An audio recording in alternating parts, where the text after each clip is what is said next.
Here's how to convert MOV to WebM. So I created an app called ConvertSave, and it's a drag and drop file converter. So we can just drag an MOV file in, and we can go select WebM, and then we're able to convert that to WebM from MOV, and that will save right next to wherever your original file came from. And so you can actually do multiple MOV files if you want to.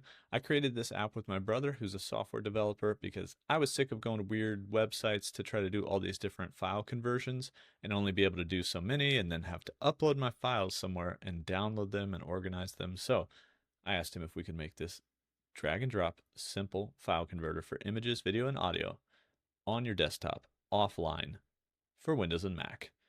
And yeah, he knocked it out. And so now we're working on ConvertSave. We're actually adding a lot of new features. We just added this advanced tab here. So this little button right here, you click on it and you can actually see all of the different commands that are used to convert. And so you can add your own custom conversions that take over as primary. And you can also go to this options builder if you don't know what I'm talking about.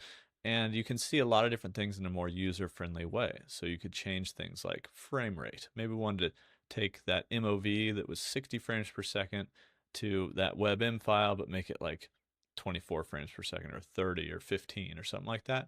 We could do that by selecting that and just adding the frame rate in, and it creates the commands for you, and then you can save them and it will apply those custom commands as the primary command that gets used. And so that is how you can really customize these conversions here in ConvertSave.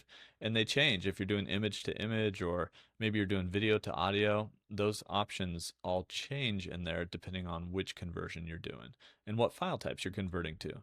And so that's ConvertSave. There's a link in the description down below.